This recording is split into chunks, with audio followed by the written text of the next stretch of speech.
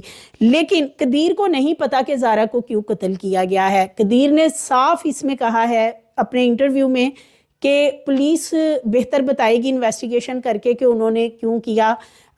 دوسری طرف ایک شوہر ہونے کے ناطے اور اگر اتنی دونوں میاں بیوی کی محبت تھی، یہ میں کوئی کریٹیسائز نہیں کر رہی، بڑا جینون یہ سوال ہے کہ اگر دونوں میاں بیوی کی اتنی محبت تھی تو کیا قدیر کو نہیں پتا کہ زارا کو کیوں مرڈر کیا گیا ہے، زارا کو کس بات کی سزا دی گئی ہے، اور جو اس کے ساتھ بے ایمانہ سلوک کیا گیا اس کے پیچھے کیا وجوہات ہیں؟ ڈیفینیٹلی قدیر جانتا ہے، لیکن ظاہر ہے دوسری طرف اس کی ماں اور بہنیں ہیں، اور باڈی لینگویج سے یہی لگتا ہے کہ قدیر آئندہ بھی اپنی ملزمہ صفاق قاتلہ جو ماں ہے اور بہن یاسمین یا دیگر جو بھی لوگ اس میں ملوث ہیں ان کے بارے میں کوئی بھی اینٹی بات نہیں کرے گا، یہ انٹرویو سے نظر آ رہا ہے۔ اس کے ساتھ ساتھ جو شناختی کارڈ اور پاسپورٹ تھا وہ بھی ان ماں بیٹیوں نے اس کا جلا دیا ہے، کیونکہ ان کو تو یہی پتا تھا کہ ہم نے پکڑے نہیں جانا۔ اس کے ساتھ ساتھ جو 3 موبائل فون تھے وہ ہتھوڑے کے ساتھ، جس ہتھوڑے سے سر توڑا گیا، یعنی سر اور چہرے کو جلانے کے بعد پہلے چہرے پہ چھریاں ماری گئی اور پھر ہتھوڑے سے چاروں طرف سے کھوپڑی کو توڑنے کی کوشش کی گئی سر کو، اسی طرح اسی ہتھوڑے سے 3 موبائل کو توڑ دیا گیا تھا، بالکل وہ چکنا چور کر دیے گئے تھے، اور پھر ایک موبائل ایک شاپر میں بند کر کے 3 موبائل وہ نالے میں چہرے، بازو اور پیروں کے ساتھ پھینکے گئے تھے۔ اور جو ہاتھ اور پاؤں تھے ان کی انگلیاں جو ہیں وہ ساتھ نہیں تھی, وہ بھی کاٹ کے جلا دی گئی تھی.